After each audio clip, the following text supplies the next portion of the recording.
It's in Bungoma. I don't know whether you'll go, Prof. I'll watch.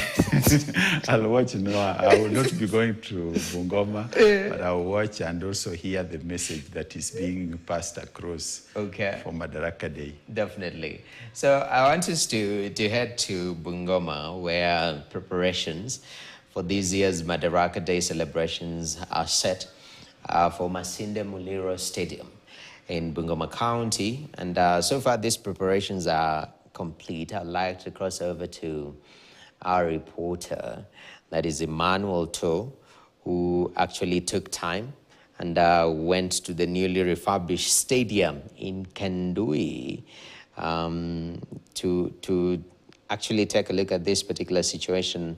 If you may cross over and listen in to this discussion in regards to how tomorrow is expected to be.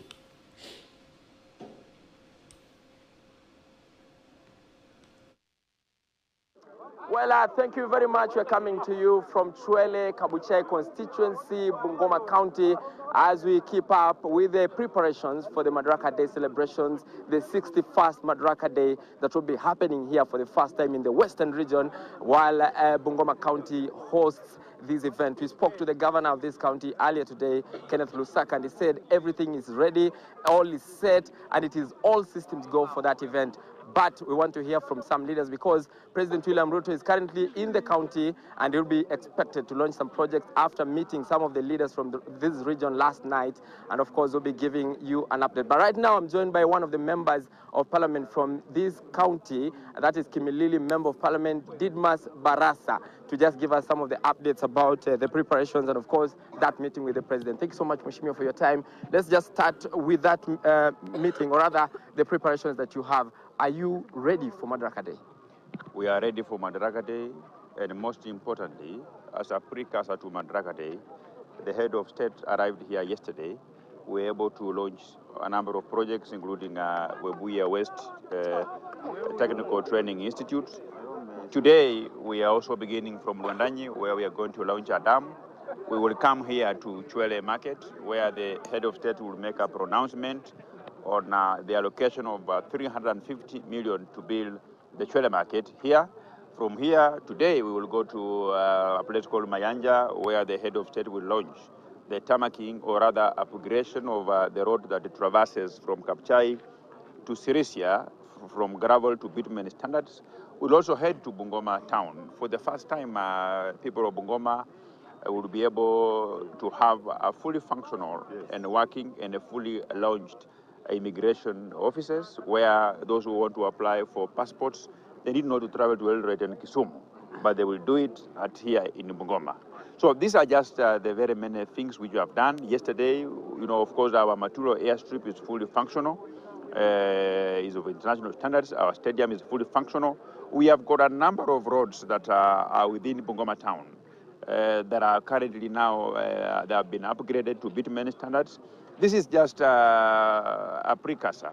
This is just a preamble to the major development that this country is beginning to experience in the history of our times. Okay, and you also had a meeting with the president last night that the meeting went into late into the night. And what did you discuss? Did you talk about the unity of this region and the disunity, if that also came up? We discussed about the unity of our region, of course, not following the tribal lines, not following, or rather unleashing the tribal cards, but we want to build a culture where any individual can get elected, depending on how he grasps the issues that affect the common wananchi, and not because of the color of their skin, the color of their eyes, their tribe, or where they come from. We want to completely participate in killing the culture of tribalism and those who are hell-bent to bring in ethnic divisions in terms of segregating regions of this country, that this region belongs to this particular people, this region belongs to this particular sub-tribe. We want every Kenyan to feel blessed to be part of Kenya, and that regardless of where you come from, regardless of your numbers, regardless of your tribe, the government of Kenya has a responsibility to bring development equitably and fairness to every territory, every part of this country that is within the territory of the Republic of Kenya. All right, thank you so much, Mheshimiwa. And lastly, we know that there are two key politicians from this region, the PCS, Prime CS Musalia Mudavadi, and also the Speaker of the National Assembly, Moses Wetangula. Who among these two is the kingpin of this region? Because they're two centers of power. You know, we are not talking about the kingpin, but we are talking about the leader of Western Kenya, the senior-most leader. And I want to give you a very simple arithmetic.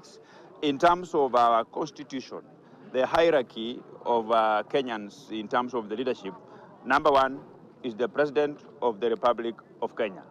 Number two is the Deputy President of the Republic of Kenya.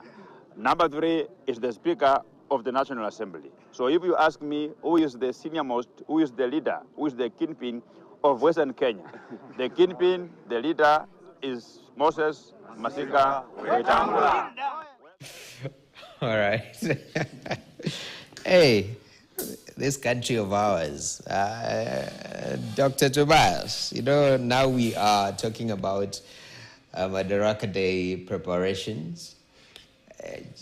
I think it was yesterday I was looking at the budget transparency and how Kenyans perceive this. Even the public discuss about finances as a country has really gone up in the recent years.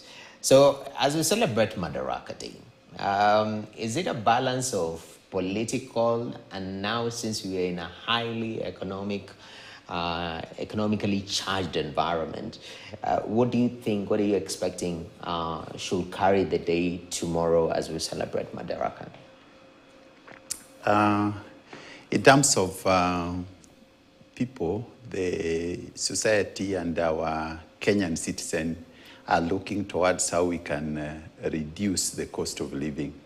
That will not go away. It's a debate that is with us. So we expect that during the Madaraka Day, something will be said that is ensuring that things are going to get better on that direction in terms of our needs, the food, and in terms of inflation generally, and in terms of the business environment and opportunities probably that we have in terms of our development. So we expect that to carry the day because economics represents the life. At the end of the day, you need something to eat, you need something to drink, you need where to sleep, you need some security and protection around. But of course, as usual, politicians will also bring in politics in the day in terms of just what we have just had. Who is the greatest, who is the one who should follow the other, where is the direction, particularly of the place where the occasion will be held, who is the leader of that region, and things like that. So we also expect some political charging in the environment. Definitely. Yes. And I mean, it's just, I think 2 years in, and already the politics are really getting charged up. In regards, because most of the times, such situations, especially during the political season, it's normally considered very volatile. Economically speaking, you see investors being a little bit reserved with their money, with their investments, so they wait after you finish the politics, then we can be confident. When you observe and the political undertones are coming up strongly so early, should this be a concern? Should the leadership really recheck, rebalance the discourse so that we focus on delivering for the Kenyan people? It's true, very much true, Noah. You know, our next election is 2027, and we are just in 2024. We actually need to have something going on. We need kazi. There is some work which should be done now. And the work should be how we can be moving from where we are to where we expect to be economically and also business-wise. I think it is time to lower the political temperatures and provide a stable situation where investors can actually bring in what they have, and also ensure that we have incentives for them so that they can actually see the need to invest and indeed invest very fast so that we can actually catch up, because for the last few years we have been hit badly. Actually, we've not recovered so much from the time of COVID. So economically speaking, and also speaking in terms of business, let's reduce the political temperature. Let's allow our manufacturer to come in, our investors to come in and create the conducive environment. Okay. Yeah. Definitely. And talking about conducive environment, after the break, we'll be touching on the issue of national tax policy, which is actually a document that has been called for so many years because of the unpredictable environment that we have business-wise. And there's been calling for a certain consistency, and that could only be anchored on a national tax